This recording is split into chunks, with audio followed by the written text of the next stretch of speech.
이제 우리 찬송 8장 찬양드림으로 하나님 앞에 예배드립니다.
오직 여호와는 그 성전에 계시니 온 땅은 그 앞에서 잠잠할지니라 하시니라.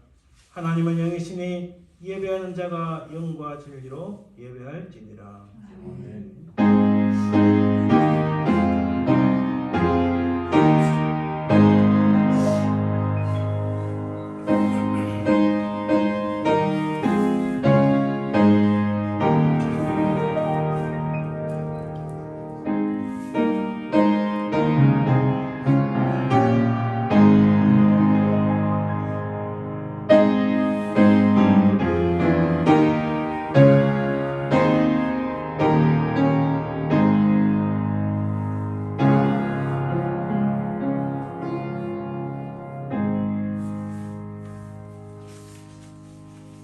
만왕의 왕이시며 만주의 주가 되시는 아버지 하나님, 그 은혜와 사랑을 참으로 감사드립니다.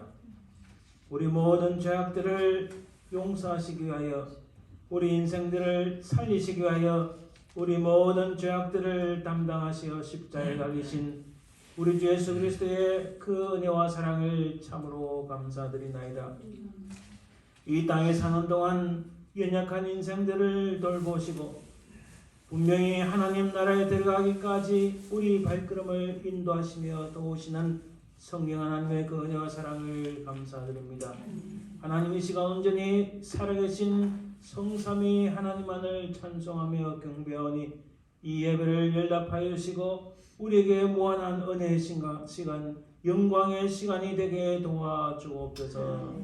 감사드리며 걸어가신 예수 그리스도 이름으로 기원드리나이다. 아멘. 오늘 말씀 교독은 요한복음 15장 말씀입니다. 나는 포도나무여 너희는 가지라. 그가 내 안에 내가 그 안에 거하면 사람이 열매를 많이 내리나니 나를 떠나서는 너희가 아무것도 할 수 없으며 사람이 내 안에 거하지 아니하면 가지처럼 밖에 버려져 마르나니 사람이 이것을 모아다가 불에 던져서 흩느니라. 너희가 내 안에 거하고 내 말이 너희 안에 거하면 무엇이든지 원하는 대로 구하라. 그리하면 이루리라. 너희가 열매를 많이 맺으면 내 아버지께서 영광을 받으실 것이요 너희는 내 제자가 되리라. 아버지께서 나를 사랑하신 것 같이 나도 너희를 사랑하였으니 나의 사랑에 거하라. 내가 아버지의 계명을 지켜 그의 사랑 안에 거하는 것 같이 너희도 내 계명을 지키면 내 사랑 안에 거하리라. 내가 이것을 너희에게 이르면 내 기쁨이 너희 안에 있어 너희 기쁨을 충만하게 하려 함이라. 아멘. 우리가 주일마다 참회 기도를 드리는 것은 우리가 정결함을 입어야 하나님께 온전한 예배를 드릴 수 있습니다. 따라서 이 시간 하나님 저의 모든 죄와 허물들을 용서하옵소서. 참으로 부패하고 타락한 저희 인생들을 불쌍히 여기사 하나님 우리 모든 죄악들을 용서하옵소서. 간절히 이 제목으로 합심해서 기도합니다.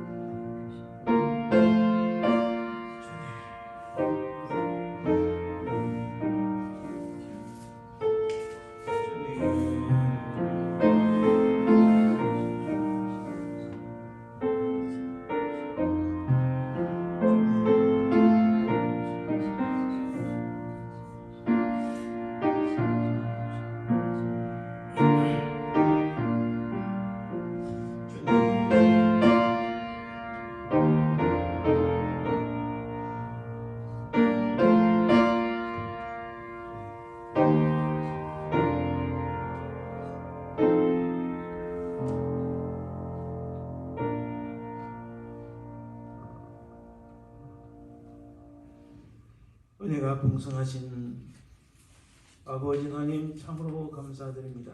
우리 인생들이 무엇이간데 우리 주 예수 그리스도의 십자가에 보일러 우리 모든 죄를 깨끗이 씻겨주시고 용서하셨나이까.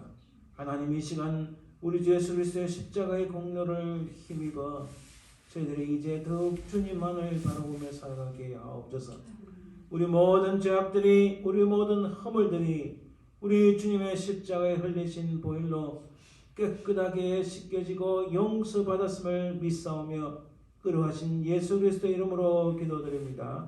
아멘. 사도신경으로 우리 신앙을 고백합니다. 전능하사 천지를 만드신 하나님 아버지를 내가 믿사오며 그의 아들 우리 주 예수 그리스도를 믿사오니 이는 성령으로 잉태하사 동정녀 마리아에 나시고 본저 빌라도에게 고난을 받으사 십자가에 못 박혀 죽으시고 잠잠히 삶의 죽은 자 가운데서 다시 살아나시며 하늘에 오르사 전능하신 하나님의 우편한 자 계시다가 저에서 산자와 죽은 자를 심판하러 오시리라. 성령을 믿사오며 거룩한 공예와 성도가 서로 교통하는 것과 죄를 사하시는 것과 몸이 다시 사는 것과 영원히 사는 것을 믿사옵나이다. 아멘. 이제 우리 찬송 91장 슬픈 마음 있는 사람 하나님께 찬양드립니다.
언제나 우리 교회에 하나님 은혜 주셔서 복음 전도의 문이 활짝 열리게 역사하여 주옵소서. 성령께서 도와주옵소서.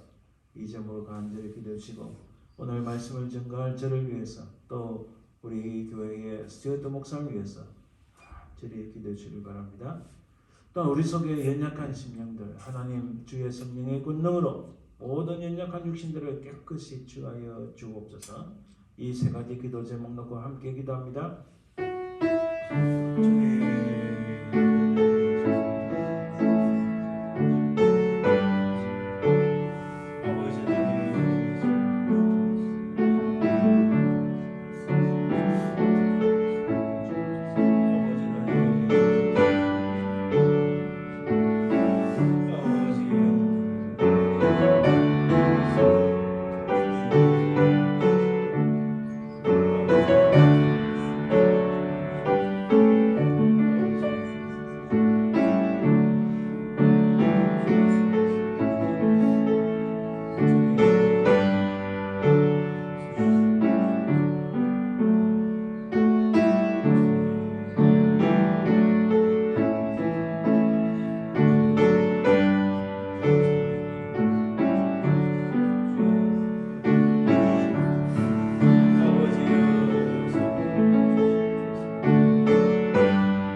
살아계신 주님 감사합니다.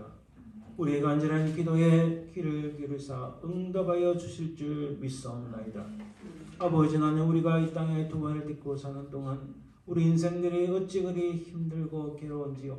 우리 삶 가운데 하나님 역사하시고 성령께서 인도하여 주시옵소서. 특별히 우리가 교회를 위해서 간절히 기도했습니다. 아버지 하나님, 특별히 우리에게 은혜 주셔서 복음 전도의 문이 활짝 열리도록 성령께서 역사하여 주옵소서. 이 모든 빈자리가 가득 차게 하시고 아버지 하나님, 이 말세의 주말에 우리 교회가 하나님 앞에 귀하게 쓰임받는 하나님 기뻐하시는 교회로 삼아 주시옵소서. 사랑해 주님 감사합니다. 연약한 심령들을 위해서 기도합니다. 아버지 하나님, 그 속에 성령께서 역사하시고 모든 육체의 연약함을 깨끗이 취하여 주옵소서. 영적으로 아버지 하나님, 또 아버지 하나님 심적으로 어려움이 없도록 도우시고 성령께서 소망을 주시고 능력 주시고 주님을 향한 큰 믿음들을 허락해 주시옵소서. 오늘 말씀을 증거하신 우리 스튜어트 목사님 부정한 종을 붙잡아 주시고 하나님의 크신 역사가 나타나게 도와 주시옵소서. 감사드리며 걸어가신 예수님 이름으로 기도드립니다. 아멘. 이 시간 날 구원하신 주 감사하는 제목으로 하나님 앞에 찬양을 드리는데, 우리가 그 먼저 찬양 가사를 잠깐 보면 여러분 많이 들어보셨을 텐데 가사가 참 은혜가 됩니다. 날 구원하신 주 감사, 모든 것 주신 감사, 지난 세월 모두 감사, 주 내 곁에 계시네, 향기로운 봄철에 감사, 알곡 수심도 감사, 사라진 눈물도 감사, 응답하신 기도 감사, 거절하심도 감사, 헤쳐나온 풍랑도 감사, 모든 것 채우신 감사, 아픔과 기쁨도 감사, 절망 중에도 감사, 청량 못할 위로 감사, 크신 사랑 감사에 내게 건강 주신 감사, 또한 연약한 감사, 햇빛과 구름 주신 감사, 땀 흘리는 수고 감사, 저녁에 한식 감사, 부여도 가난도 감사, 모든 것 다 감사해. 우리 감사라는 마음이 우리 심령 속에 참 차고 넘치는 은혜가 있고, 오늘 이 찬양을 통하여 하나님의 크신 은혜가 임하길 간절히 바랍니다.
사랑의 주님 감사합니다.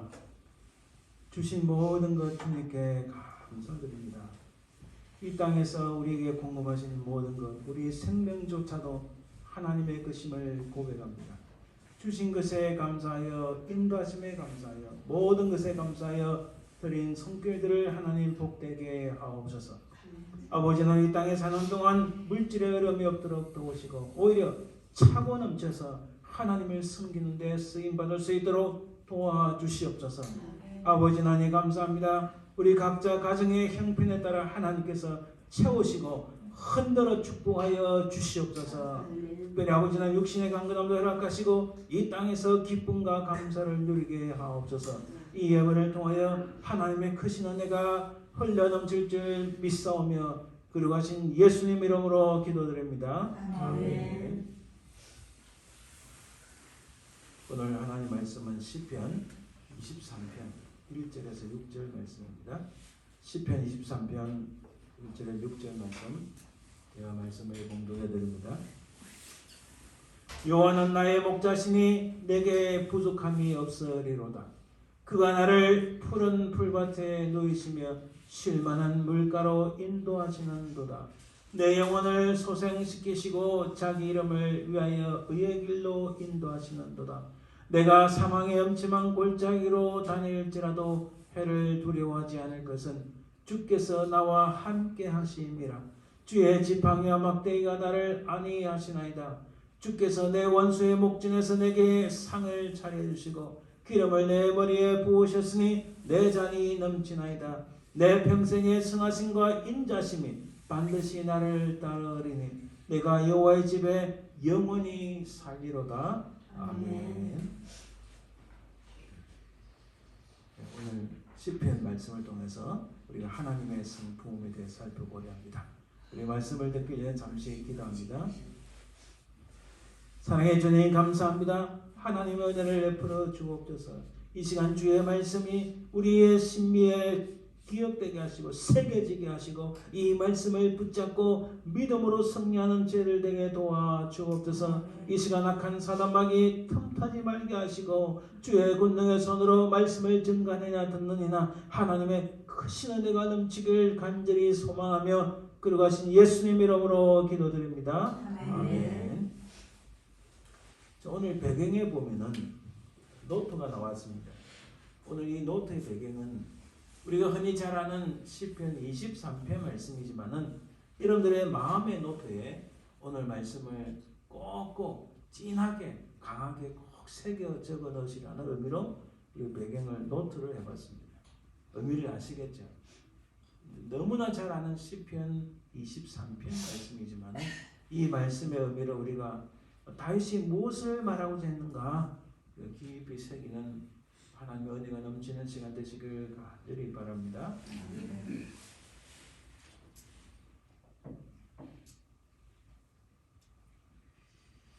성경에 보면 하나님은 어떤 분이신가 우리가 많이 나옵니다. 그러나 특별히 우리 마음에 크게 잘 와닿는 것은 하나님은 우리의 목자이시다 이렇게 말씀합니다.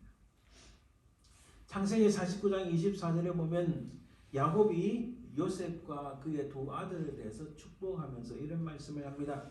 요셉의 활은 도리어 굳세며 그의 팔은 힘이 있으니 이는 야곱의 전능자 이스라엘의 반석인 목자의 손을 힘입음이라. 하나님을 자기 인생에 이스라엘의 반석인 목자라고 표현합니다.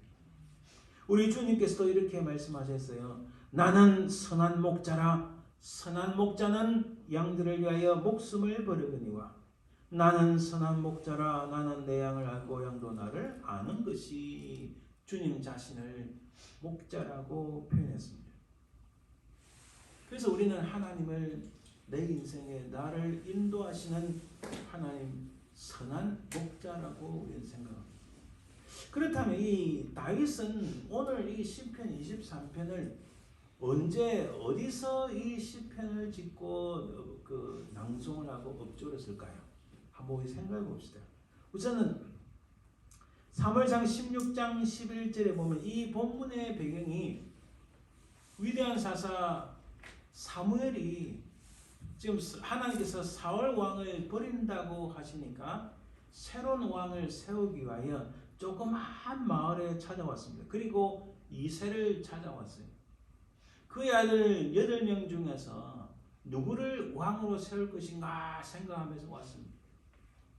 근데 앞서 이새의 아들을 다 보니까 별로 이렇게 신통지가 못했어요. 그래서 이 아들을 전부냐 하니까 이새가 말합니다. 아직 막내가 남았는데 그는 양을 지키나이다. 이때 다윗의 나이 17살이라 볼 수 있습니다. 17살 때 그는 들판에서 양을 지키는 목동이었습니다. 한번 상상을 해봅시다. 사실 이 양떼를 지키는 목동이든 목자든 사실 집에 잘 돌아갈 수 없어요. 그래서 이들은 사실은 그 유목민이라는 것이 따로 집에 있는 것이 아니라 텐트를 가지고 옮겨 다니면서 텐트를 치고 거기서 살고 있었습니다. 근데 사울 왕이 들어서면서 이 텐트를 치는 유목민들이, 이 텐트는 임시적으로 거주하는 장소입니다. 그런데 사울 왕이 들어서면서 농경 문화로 넘어가기 시작합니다. 농경 문화로 들어가려면 어느 한 곳에 정착을 해야 됩니다. 정착을 하면 거기에 집도 짓고 마을 단위를 이루어야 됩니다. 그래서 그 사울 왕 이후로 이 이스라엘 백성들이 농경 문화로 넘어가면서 그렇게 사람들이 많이 모여야만이 왕으로서 자기의 어떤 권력을 강화시킬 수 있습니다. 이거는 인간의 역사와 이 권력이 굉장히 중요한 그 상관관계가 있습니다. 그런데 여전히 이 당시 들판에 나가서 양떼를 지키는 사람들이 많이 있었는데, 특별히 우리 성경에 이른 비와 늦은 비가 오는데, 이른 비가 내리면 10월 말인데 이른 비가 내리면 여러분 남쪽에서부터 풀이 파랗파랗 자라기 시작하면 그럼 양떼를 몰고 남쪽으로 막 와야 됩니다. 그럼 늦은 비라는 것은 4월인데 이 늦은 비가 오면서 북쪽으로 이게 또 그 풀이 팔팔 자라면 목동들이 양떼를 몰고 북쪽으로 옮겨갑니다. 먹이를 먹여야 되니까. 그런 가운데 이 다윗도 그 들판에 있으면서 하늘을 바라보면 들어누웠는데 하늘이 얼마나 그 별이 초롱초롱 빛났겠습니까? 혹시 들판에서 이 다윗이 하늘을 바라보며 악기를 연주하면서 또 그 파란 하늘을 보며 또 그 파란 하늘에 넘어가면서 어둑어둑해지는 그 상황 속에서 바위에 앉아 여호와는 나의 목자시니 내게 부족함이 없으리로다. 혹시 이때 이 시를 읊지 않았을까 생각을 해봅니다. 또 그가 언제 또 이 시를 읊었을까 우리 생각해 봅니다. 사무엘하 5장 2절에 보면은 사울 왕이 죽고 다윗은 이미 이때 남쪽 유다의 왕이 되었어요. 자, 유다 지파와 죄송합니다. 두 개의 지파를, 베냐민 지파와 유다 지파를 중심으로 남쪽 유다의 왕이 되었는데, 나머지 10개의 지파들이 가만히 생각해 보니까 사울 왕이 죽고 대안이 없는 거예요. 그러니까 다윗을 찾아와서 우리의 왕이 되어 주옵소서라고 간청을 합니다. 그때 그 10개 지파의 이스라엘의 장로들이고 모든 백성들이 와서 이 다윗에게 하는 말이 이렇게 말합니다. 전에 그 사울이 우리의 왕이 되었을 때에도 이스라엘을 거느려 출입하게 하신 분은 왕이시었고, 사실은 굉장히 좀 아부를 하는 겁니다. 여호와께서 왕에게 말씀하시를 내가 내 백성 이스라엘의 목자가 되면 내가 이스라엘의 주권자가 되리라 하셨나이다 하니라. 자, 이후로 다윗은 이스라엘 전체의 왕이 되었어요. 자, 이스라엘 전체 왕이 되고 다윗이 하루는 잠 못 이루다가 새벽녘에 긴 가운을 걸치고 자기가 살던 집을 탁 나가는데 산들산들 바람이 불기 시작합니다. 긴 가운이 바람에 흩날리면서 그 밖을 쳐다보며 이렇게 시를 낭송하지 않았을까요? 여호와는 나의 목자시니 내게 부족함이 없으리로다. 이때 바로 거기서 이 다윗이 또 시편 23편을 엎조렸을 것이라고 봅니다. 그러니까 한 번 더 살펴보면 나의 다윗의 인생에서 또 언제 이 시편 23편을 엎조렸을까? 시편 3편 1절에 4절에 보면 여호와여 나의 대적이 어찌 그리 많은지요. 여기서의 대적은 자기가 가장 사랑했던 아들 압살롬으로부터 배반을 당했을 때지. 이 압살롬의 히브리어 단어가 아버샬롬인데 이것은 나의 평강이라는 뜻입니다. 압살롬을 얻으면서 아주 아름다운 이름 압살롬 나의 평강의 이름을 지어줬지만 결국은 압살롬이 쿠데타를 일으켜 자기 아버지를 죽이려 했어요. 그 압살롬을 인하여서 요단강 건너편으로 막 도망가면서 그 마음이 얼마나 괴롭고 힘들었겠어요.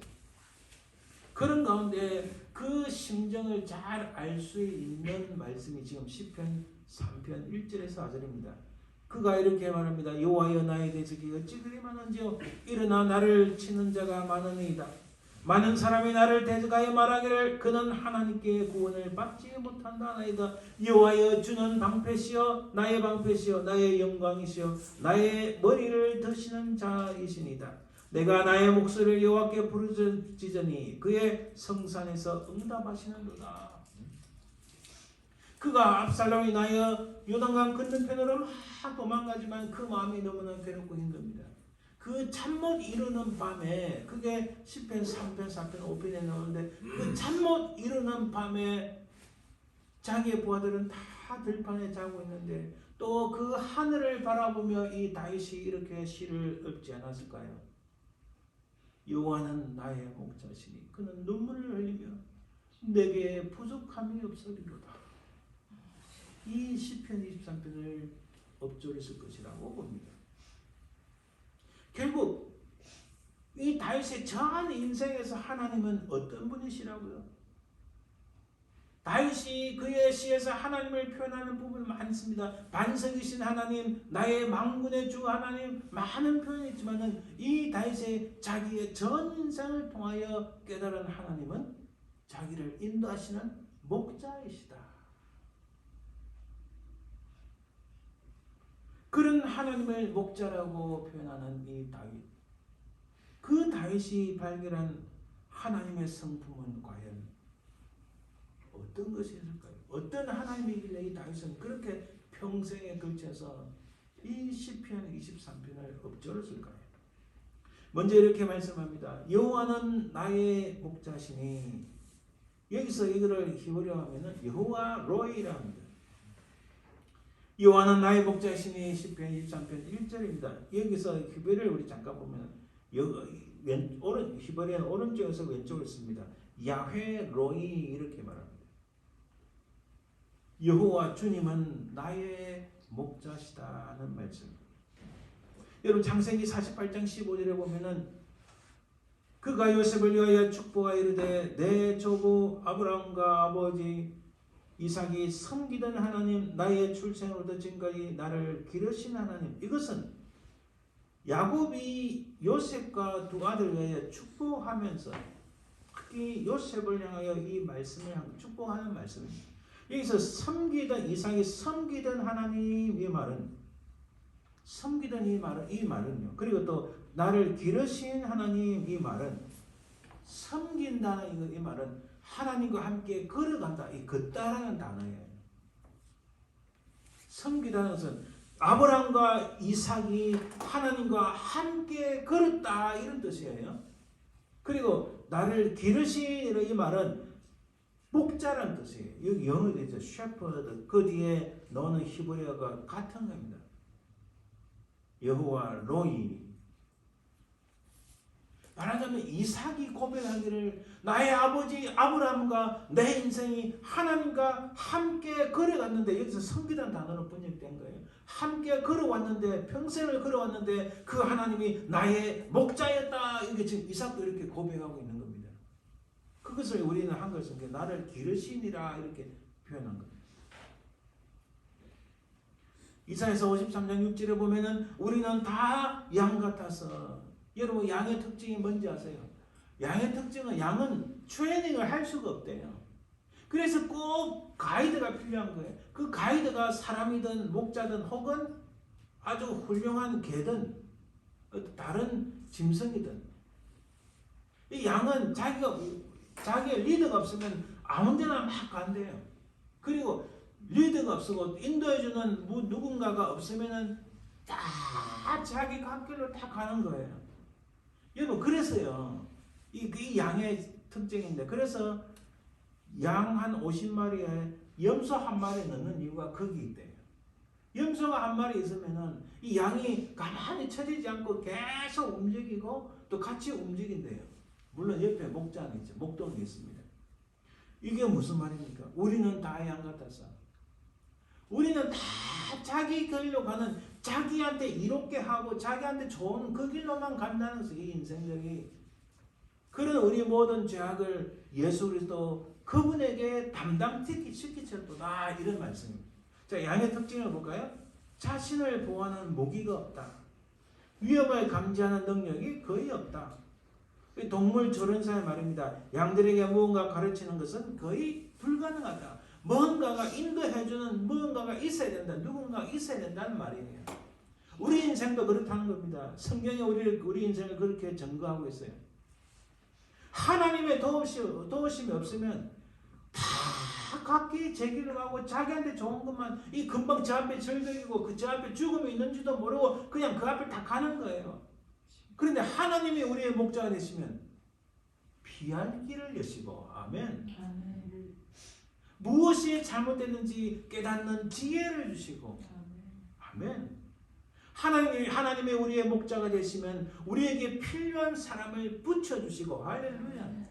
이게 성경의 법칙이에요. 그래서 하나님은 우리의 목자가 되신다. 하나님은 그의 사랑하는 백성들, 그의 자녀들을 결코 놔두지 않으시고 선하고 복된 길로 인도하시는 목자 되시는 줄 믿습니다. 지금 다윗이 자기의 전 인생을 통해서 그걸 깨달은 거예요. 그래서 여호와는 나의 목자시니라고 고백합니다. 시편 78편 52절에 그가 자기 백성은 양같이 인도하여 내시고 광야에서 양떼같이 지도하셨도다. 하나님께서 모세라는 여호수아라는 이런 지도자를 붙여주지 않으셨으면 이 이스라엘 백성들이 그 광야에서 살아남았겠습니까? 가나안 땅에 들어갔겠습니까? 상상할 수가 없어요. 전혀 그러지 못해요. 다 광야에서 죽음을 맛봤을 거예요.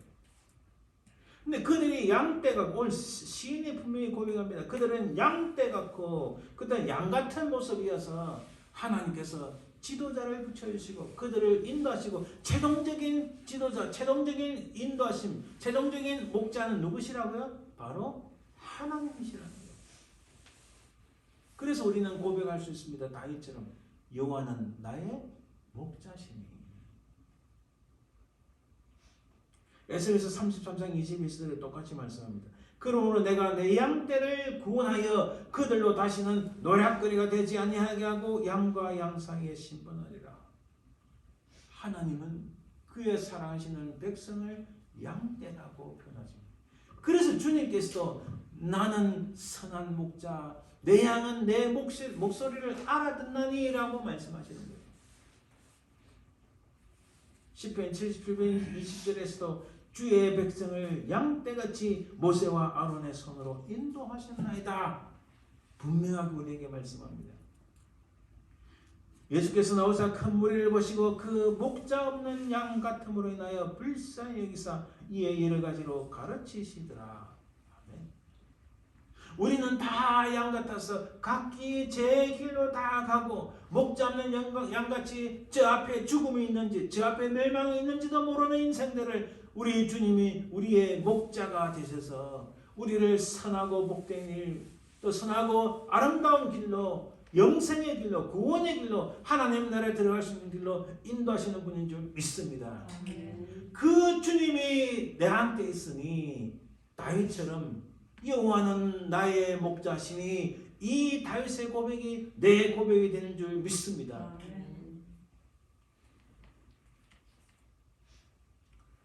너희 중에 하나님의 약물을 치되 억지로 하지 말고 하나님의 뜻을 따라 자원함으로. 자, 이 말씀에 보면은 예수 그리스도를 믿는 그 무리도 분명히 하나님의 약물이라고 말씀합니다. 그래서 주님은 다시 봅니다. 이렇게 말씀하십니다. 나는 선한 목자라. 나는 내 양을 알고 양도 나를 아는 것이.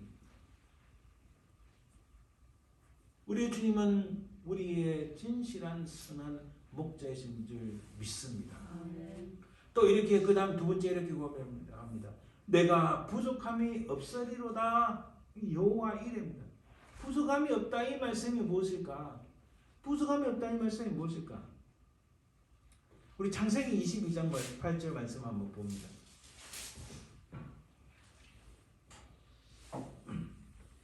아브라함이 이르되 내 아들아 본잘 어린 양은 하나님이 자기를 위하여 친히 준비하시리라고 두 사람이 함께 나아가서 하나님이 자기를 위하여 친히 준비하시리라 이 말씀이 무엇일까요?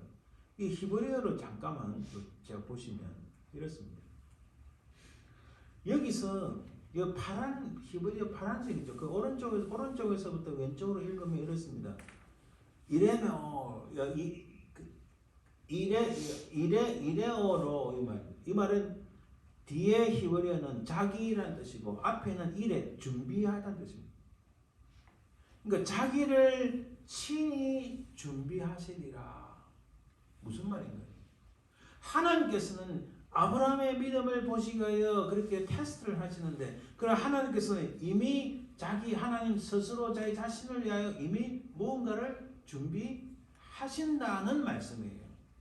그걸 아브라함이 믿고 이렇게 말씀하는 겁니다. 여러분, 그래서 내가 부족함이 없다는 이 말씀은 똑같은 히브리어입니다. 하나님께서 내 인생 가운데 나를 위하여 항상 무언가를 준비하시는 분이시다 이런 뜻이에요. 할렐루야. 이게 여호와 이레입니다.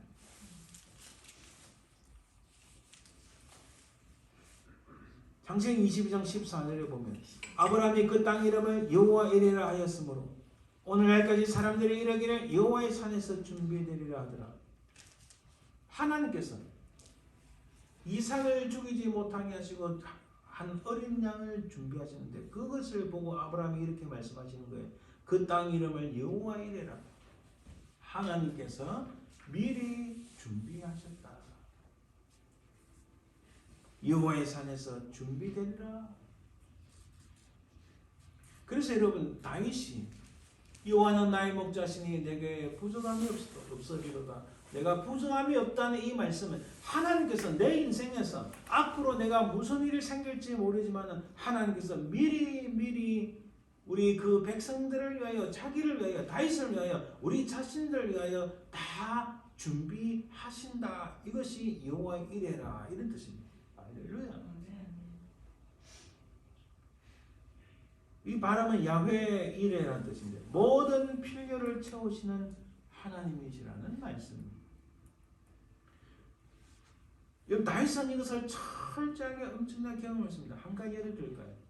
그가 17살 때 골리앗을 제압을 하고, 그리고 20살 때 3년 동안 다윗을 섬기다가 20살 때 사울 때문에 광야로 도망갔는데 10년 세월입니다. 여러분, 그 10년 세월 동안에 사울이 다윗을 잡으려고 한때는 최고 3,000명 군사까지 풀었어요. 여러분, 근데 실제로 다윗이 도망다니는 그 광야는 이 미국 땅, 우리가 차를 타고 아무리 가도 끝이 없는 것처럼 보이는 이런 땅이 아닙니다.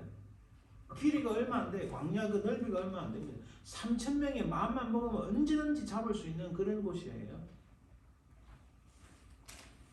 그런데 하나님께서 사울의 군사가 이쪽으로 우르르 오면 다윗을 이리 피하게 하시고, 사울이 이쪽으로 오면 다윗이 이리 피하게 하시고, 하나님께서 모든 것을 인도하시고 채우시는 이 역사를 다윗이 그의 평생을 통하여 경험하게 됩니다. 그래서 그는 압니다. 지금은 내가 부족하고 연약하고 가진 것 없고 이 압살롬 때문에 힘들지만은, 그러나 내가 부족함이 없으리로다. 왜냐하면 하나님께서 내 모든 것을 채우시는 그 은혜를 체험했기 때문에 다윗은 이렇게 고백할 수 있는 거예요. 우리가 인생을 살면서 때로는 힘들고 어려운 일이 오지만은 그러나 좌절하지 맙시다. 저도 사실 하나님 왜 이렇습니까? 고민하고 근심하는 경우가 많이 있지만은 그러나 우리 이제부터 다윗처럼 하나님 내가 부족함이 없을 줄 믿습니다. 미리 모든 것을 준비하시는 하나님이신 줄 믿습니다. 이런 고백이 우리 가운데 터지기를 주님의 이름으로 축원드립니다. 요한복음 1장 29절에 이렇게 말씀합니다. 이튿날 요한이 예수께서 자기에게 나오심을 보고 이르되 보라 세상 죄를 지고 가는 하나님의 어린 양이로다. 이 주님이 바로 하나님의 여호와이라는 거예요. 우리 모든 인생들의 죄악들을 도말하시고 깨끗하게 용서하시고 새롭게 하시고 살리시게 하여 하나님께서 예배하시는 하나님의 어린 양, 바로 여호와 이레 되시는 분이 바로 우리 주님이시라는 사실입니다. 오늘 시편 본문 다시 봅니다. 2절에 보니까 그가 나를 푸른 풀밭에 놓이시며 쉴만한 물가로 인도하시는도다. 다윗은 어떤 체험을 했기에 이런 말씀을 할 수 있을까? 무슨 생각으로 이런 말씀을 했을까? 그가 나를 쉴만한 물가로 인도하시는도다. 이것은 여호와 샬롬입니다. 여러분 사사기 6장 24절에 보면 기도니 여호와를 위하여 거기서 제단을 쌓고 그것을 여호와 샬롬이라더라. 이것은 하나님의 평강이라는 뜻이에요. 그가 나를 푸른 풀밭에 놓이시며 쉴만한 물가로 인도하시는다. 하나님이 다윗을 푸른 풀밭에 놓이시며 인도하시는 이 자체가 하나님의 샬롬, 평강이라는 겁니다. 여러분 다윗의 전 인생을 들여다보면 다윗의 전 인생을 들여다보면 전쟁이 얼마나 많은지 몰라요. 전투에 나간 장면이 얼마나 많은지 몰라요. 그리고 또 다윗은 심지어 블레셋 쪽으로 도망을 가서 망명을 해서 미친 짓까지 하잖아요. 자기 생명을 보존하고자 광야로 나갔지만은 그러나 그 광야에서 진정한 하나님을 만나고 다윗이 될 수 있었던 것은 바로 이 광야 생활 때문이었습니다. 그런 광야 생활이 있을 때 블레셋으로 도망가서 아주 처참한 생활하는 가운데서도 하나님께서는 나를 누이시고 나를 적절한 그 물가로 인도하셨다는 이 모든 것에 대한 신앙적인 고백이라는 거예요. 바로 하나님의 평강이 내 속에 늘 있어 왔다라고 그는 고백하는 겁니다. 그래서 그가 나를 쉴만한 물가로 인도하시는도다라고 고백할 수 있는 거예요. 출애굽기 22장 3절에 이렇게 말씀합니다. 해 도둑 후에는 피 흘린 죄가 있으리라. 도둑은 반드시 배상할 것이나 배상할 것이 없으면 그 몸을 팔아 그 도둑질한 것을 배상할 것이요.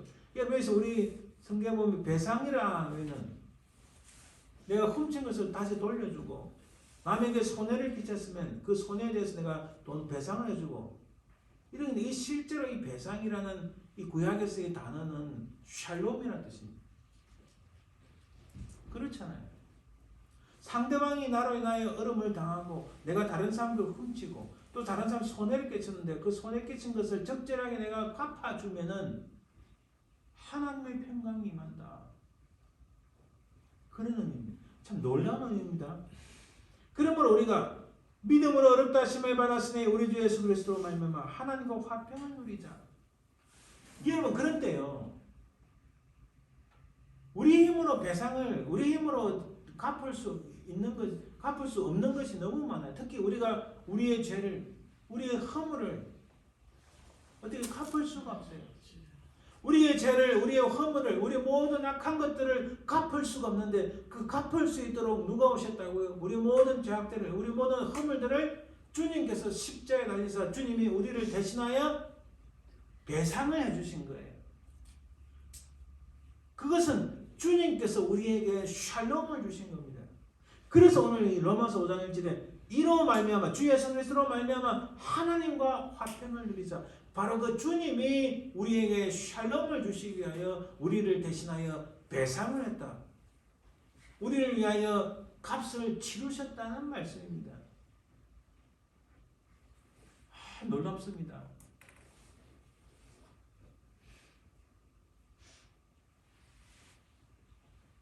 주님이 말씀하십니다. 평안을 너에게 끼치노니 곧 나의 평안을 너에게 주노라. 제가 참 은혜 받고 참 좋아하는 말씀이 많지만 그 중에 하나 이 요한복음 14장에 나오는 말씀 평안을 너희에게 끼쳐노니. 사실 제가 결혼 전에 제 와이프에게 세상이 줄 수 없는 평안을 내가 주겠다 이랬는데 아직도 못 준 것 같아요. 그 말에 좀 마음이 혹했던 게 아닌가 하는 생각이 드는데 어쨌든 우리 주님이 우리 힘으로는 결코 이룰 수 없는 그 샬롬을 우리에게 주셨다는 말씀입니다. 이 다윗이 그가 나를 푸른 풀밭에 누이시며 실만한 물가로 인도하시는구나. 바로 이 다윗이 그 주님의 그 놀라운 샬롬을 평강을 맛보고 한 이야기. 그 다음 3절에 보니까 내 영혼을 소생시키시고 자기 이름을 위하여 의의 길로 인도하시는도다. 내 영혼을 소생시키시고 여기서는 히브리어 여호와 로페인데 여호와 라파라는 단어가 나옵니다. 출애굽기 15장 26절에 보면 나는 너희를 치료하는 여호와임이라. 하나님께서 치료하시는 여호와다. 여기서는 히브리어로 그러니까 야훼 라파라는 뜻이에요. 라파가 치료하다. 곧 하나님은 우리의 모든 우리의 영적으로 우리의 어떤 정신적인 심적인 우리의 마음에 또 우리의 육체 모든 면을 치료하시는 하나님이시라는 것을 증거합니다. 그래서 이 다윗은 그것을 알았던 거예요. 자기 인생의 경험을 통해서 그것을 깨닫고 그냥 뭐 시를 읽듯이 여호와는 내 영혼을 소생시키시고 이게 아니고 그의 깊은 곳에서 여호와는 나의 목자시니 내 영혼을 소생시키시고 그 속에서 이게 너무 제가 이게 음성이 약해서 그래서 다윗만큼 못하지만 그가 너무나 기쁜 눈물을 흘리며 여호와는 내 영혼을 소생시키시고 이렇게 고백하고 있는 거예요. 그리고 또 이렇게 말합니다. 의의 길로 인도하시는도다. 여러분 다윗은 사울을 죽일 수 있는 찬스가 두 번이나 있었어요. 그렇죠? 자기 밑에 부하들도 다윗이 있어요. 이거 찬스입니다. 우리 인생을 살면서 이런 두 번의 찬스가 어떻게 오겠습니까? 이런 찬스 절대 안 옵니다. 다윗은 사울을 딱 죽이면 당신이 왕이 됩니다. 또 예전에 많은 사람들도 하나님께서 그렇게 당신이 왕이 될 것이라고 말씀하셨으니 바로 지금입니다. 지금 사울을 딱 죽이고 당신이 왕이 되셔서 했는데도 다윗은 너 지금은 그 타임이 아니야. 하나님께서 세운 왕을 내가 함부로 할 수 없어. 다른 일반적인 상식을 뛰어넘는 이 다윗의 행동 과연 무엇일까요? 오직 의의 길, 바른 길, 바로 하나님께서 원하시는 그 정의롭고 공의로운 길을 인도하시는 분은 바로 누구시라고요? 하나님이 그 길을 인도하신다는 것을 다윗은 알고 깨닫고 체험했다는 거예요. 그래 그는 내 영혼을 소생시키시고 의로운 길로 인도하시는 분은 나의 목자이신 하나님이시다. 이렇게 고백하고 있는 거예요. 할렐루야. 이게 참 재밌습니다. 예레미야 23장 6절에 보면 그의 날에 유다는 구원을 받겠고 이스라엘은 평안히 살 것이며 그의 이름은 여호와 우리의 공의. 즉 하나님의 이름이 의로움이라는 것이에요. 하나님의 이름이 바로 우리의 righteousness, 우리의 의로움, 우리의 공의, 우리의 정의로움이 바로 하나님의 이름이라는 겁니다. 지금 21세기 이 세상에서 미국에서 온 세계에서 한국 땅에서 일어나는 현상들을 보면 자기들이 정의롭다, 자기들이 의롭다, 자기들이 바른 것이다, 공의를 펼친다지만 전부 거짓말장애가 너무 많아요. 대통령을 비롯해서 수많은 정치가들이 수많은 경제가들이 오직 권력에만 눈이 멀어서 자신들이 정의롭다 하지만은 이 정의롭다는 것을 이해하지 못해요. 오직 온전한 의의 길로 인도하시는 분, 정의롭고 공의롭고 righteousness, 바로 그 의로움은 하나님의 이름이라는 거예요. 하나님 자체가 그렇다는 거예요. 그러다 우리 어떻게 해야 돼요? 어떻게 해야 됩니까? 그 의롭고 공의로우신 분은 하나님이신데 그것이 바로 하나님의 이름이신데 그분한테 살짝 달라붙어야만 우리가 어려운 길 갈 수 있잖아요. 인간은 절대 어려운 길을 갈 수가 없습니다. 다윗은 인생의 경험을 통해서 그것을 체험한 거예요. 진실로 어려운 길을 가게 만드시는 분은 하나님. 그 하나님이 내 인생을 딱 붙잡고 내 멱살을 잡든 내 뒷도목을 잡든 하나님께서 나를 딱 붙잡고 어려운 길로 가고 인도하시는 분은 바로 나의 목자이신 하나님이시다라고 고백한 겁니다. 할렐루야. 그래서 시편 23편의 고백은 사실 엄청난 내용들이 들어있습니다. 그날에 유다가 구원을 받겠고 예루살렘이 안전히 살 것이며 이 성은 여호와는 우리의 의라는 이름을 얻으리라. 결국 이스라엘을 회복시키시고 이 땅에 하나님의 백성들을 살리시고 회복시키시는 분은 누구라고요? 하나님. 공의롭고 정의롭고 의로운 그 자체는 하나님 분이시니 그 하나님이 우리를 어렵게 하시고 우리를 어렵게 하시기 위하여 바로 그의 사랑하는 독생자 예수 그리스도 이 땅에 보내신 줄 믿습니다. 그래서 세상이 아무리 바뀌어도 이 다윗의 고백은 지금도 유효합니다. 우리를 의의 길로 인도하시는 분은 우리 주 예수 그리스도 그분뿐임을 우리는 믿습니다. 오직 예수 그리스도 그분의 십자가의 구원의 공로가 그분의 십자가의 보혈을 흘리신 그 피의 역사가 우리를 의롭게 인도하시는 하나님의 역사인 줄 믿습니다. 아멘. 그래서 오늘 나옵니다. 칭의는 타고난 의로 주어지는 것도 아니며 인간의 행위로 인하여 주어지는 것도 아니다. 오직 그리스도의 의로 말미암아 어렵다고 인정받는 것이다. 아멘. 오직 예수 그리스도 의로움만이 우리를 어렵게 만드시는 줄 믿습니다. 그래서 갈라디아서 2장 16절에 보면 사람이 어렵게 되는 것은 오직 예수 그리스도를 믿음으로 말미암은 줄 알므로 우리도 그리스도 예수를 믿나니 이는 우리가 율법의 행위로서가 아니고 그리스도를 믿음으로써 어렵다함을 얻으려 함이라. 율법의 행위로서는 어렵다함을 얻을 육체가 없느니라. 아멘. 시편 23편 4절에 보면 이렇게 말씀합니다. 내가 사망의 음침한 골짜기로 다닐지라도 해를 두려워하지 않을 것은 주께서 나와 함께 하시니라. 주의 지팡이와 막대기에 나를 안위하시나이다. 내가 해를 두려워하지 않을 것은 주께서 나와 함께 하시니라. 이것을 여호와 삼마라는데 이 말은요, 좀 자세히 보세요.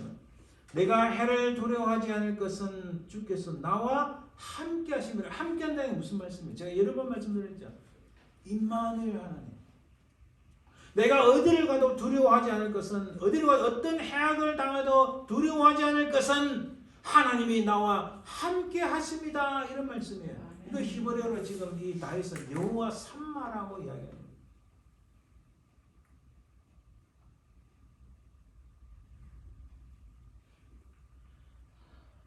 출애굽기 17장 14절에 15절 보면 여호와께서 모세에게 이르시되 이것을 책에 기록하여 기념하게 하고 여호수아의 귀에 외워 들리라. 내가 아말렉에서 없이하여 천에서 이름 기억도 못하게 하리라. 모세가 제단을 쌓고 이름을 여호와니시 여호와는 나의 깃발라 하고. 이게 무슨 말씀입니까? 하나님이 모세 너뿐만 아니라 여호수아에게도 항상 깃발처럼 너와 가까이 함께 하실 것이라는 말씀입니다. 에스겔서 48장 35절에도 그 사방에 함께는 18,000척이라. 그날 후에 우러나는 그 성읍의 이름을 여호와 삼아 여호와가 거기 계신다. 에스겔의 말씀은 이게 무슨 뜻일까요? 내가 그들 중에 그할 성소를 그들이 나를 위하여 짓되. 그리고 출애굽기 29장에서도 내가 거기서 너희와 만나고 내가 거기서 이스라엘 자손을 만나리니. 계속 이게 무슨 말씀입니까? 하나님의 택한 백성들이 있는 그곳에서 바로 너가 살고 있는 바로 그 장소에서 너가 머무르고 있는 바로 그곳에서 하나님이 만나 주시겠다. 할렐루야. 무슨 의미입니까? 우리가 가는 곳마다 우리를 두려운 상대에 내어주지 않으려 하시고 우리가 이 세상에서 해를 받아도 두려워하지 않을 것은 하나님이 나와 함께 하심이라는 다윗의 고백처럼 임마누엘의 하나님이 우리와 항상 함께 하십니다. 우리 주님께서 말씀하셨어요. 세상 끝날까지 내가 너희와 함께 하리라. 그 주님의 말씀은 2000년이 지났지만 지금도 여전히 유효하고 파워풀한 주님의 말씀인 줄 믿습니다. 아멘. 다윗은 전 인생을 통하여 이렇게 하나님을 경험하고 하나님을 향하여 고백합니다. 그 중에서 우리에게 가장 정말 능력 있고 가장 파워풀한 말씀이 임마누엘 하나님.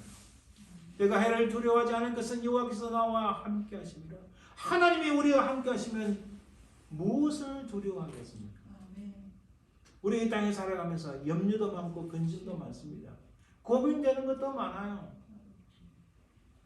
진짜 별거 아닌 인생 같아도 근심과 고민과 고통과 어떤 때는 참 마음에 괴로운 일, 슬픈 일 많이 다가옵니다. 그러나 그럼에도 불구하고 이 다윗의 고백처럼 내가 두려워하지 않을 것은 하나님이 나와 함께 하심이라는 말씀. 할렐루야. 아멘. 주님이 저와 여러분들과 함께 하신 줄 믿습니다. 아멘.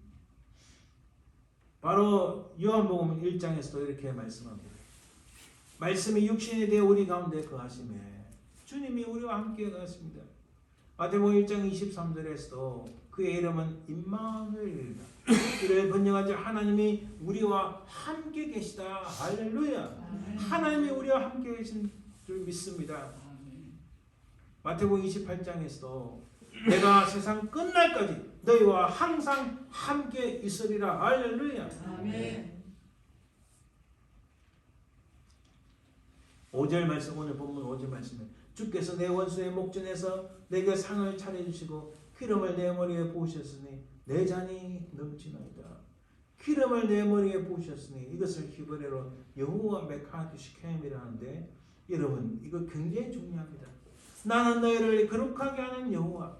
이스라엘 백성들은 다 부족한 인생들이 우리도 마찬가지입니다. 근데 그를 거룩하게 만드시고 그의 백성으로 만드시는 분은 하나님. 그 하나님이 기름을 머리에 부으신다.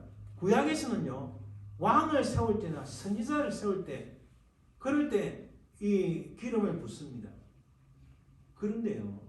오늘날 우리는 예수 그리스도를 믿음으로 주의 성령의 그 기름이 우리 가운데 넘치도록 부어졌음을 믿습니다. 아멘. 우리는 성령의 그 놀라운 은혜와 역사하심에 하나님의 기름이 부어진 자들, 우리는 하나님에서 택함을 받은, 우리는 왕 같은 존재들, 우리는 하나님의 거룩한 백성들, 바로 그런 우리에게 하나님의 기름을 우리에게 부으셨는데 이 말은 하나님이 우리를 택하셨다. 그의 백성으로, 아니 그의 백성보다 더 놀라운 하나님의 자녀로 삼으셨습니다. 그래서 이 다윗의 고백이 기름을 내 머리에 부으셨으니 나는 하나님의 은혜로 말미암아 택함을 받은 백성. 아니 백성이 아니라 우리는 자녀입니다. 나는 예수 그리스도의 구속의 은혜로 말미암아 하나님의 자녀. 세상에 누구도 받을 수 없는 하나님 나라의 그 기업을 내가 상속을 받게 된 하나님의 아들 딸들이 됐다는 사실입니다. 할렐루야. 아멘. 그래서 요한일서 2장 20절에 너희는 거룩하신 자에게서 기름 부음을 받고 모든 것을 아느니라. 할렐루야. 이 사도 요한이 분명히 증거합니다. 기름 부음을 받았다고 말씀합니다. 사도행전 4장 27절에도 하나님께서 기름 부으신 거룩한 종 예수님을 이렇게 표현합니다. 그리고 사도행전 10장 38절에도 하나님이 나사렛 예수에게 성령과 능력을 기름 붓듯 하셨음에 바로 그 예수 그리스도를 통하여 우리에게도 하나님의 성령의 기름이 부어진 줄 믿습니다. 아멘. 자, 이 다윗은 최종적인 선포를 합니다. 제일 마지막 절, 내 평생에 내 살아가는 모든 시간들 속에 하나님의 선하심과 인자심이 나를 반드시 따르리니. 할렐루야. 아멘. 내가 여호와의 집에 영원히 살리로다. 아멘. 놀랍습니다. 정리를 합니다. 하나님이 우리와 함께 하시는 줄 믿습니다. 아멘. 그 하나님께서 우리에게 성령의 기름을 부어주셨습니다. 성령의 인치심을 기름 붓듯이 우리에게 해주셨습니다. 우리는 하나님의 자녀가 되었습니다. 하나님의 기업을 이어받는 상속자가 되었어요. 이 세상에 그냥 유랑자가 아닙니다. 하나님의 기업을 이어받는 상속자, 하나님의 자녀가 되었습니다. 그런 우리의 고백은 이 다윗처럼 내 평생에 많은 어려움과 고통과 힘듦이 있다 할지라도 하나님의 선하심과 인자심이 나를 반드시 따르리니 내가 하나님의 집에 영원히 거하리로다. 할렐루야. 아멘. 이 다윗의 고백이 저와 여러분들의 고백이 될 줄 믿습니다. 아멘. 기도합니다. 사랑의 주님 감사합니다. 하나님 시편 23편을 통하여 다윗이 어떤 고백을 했는지 또 하나님의 성품이 무엇인지 우리는 깨닫습니다. 오 사랑의 주님, 이 놀라운 고백과 이 하나님의 모습이 참으로 우리 가운데 넘치게 하옵소서. 주님이 우리와 함께 하신 줄 믿습니다. 그래요 이 다윗처럼 우리의 평생에 하나님의 선하심과 인자심이 반드시 우리를 따르고 우리가 영원히 하나님의 집에 거하게 될 줄 믿습니다. 아멘. 이 고백을 붙잡고 믿음으로 승리하는 저희를 되게 하옵소서. 아멘. 감사드리며 걸어가신 예수님 이름으로 기도합니다. 아멘. 찬송 438장 내 영혼이 연정이고 찬양드립니다.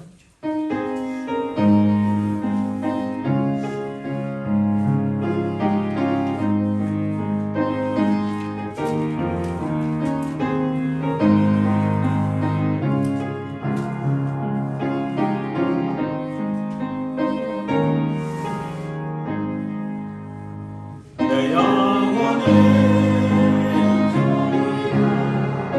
주던 제주 삶을 따른 이 세상 전부로 할렐루야 찬양하세 내 모든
지금은 살아계신 우리 주 예수 그리스도의 은혜와 아버지 하나님의 그 크신 사랑과 성령의 교통하심, 인도하심, 역사하심이 전 인생을 통하여 이렇게 하나님 앞에 고백하였던 다윗처럼 우리도 일평생에 주님을 따라가며 함께 하시는 하나님의 그 은혜를 붙잡고 믿음으로 이러한 고백하기를 소원하는 모든 주의 백성들 위해 그 사랑하는 모든 자손들 위해 삶의 현장 위에 지금부터 영원토록 항상 함께 있을지어다.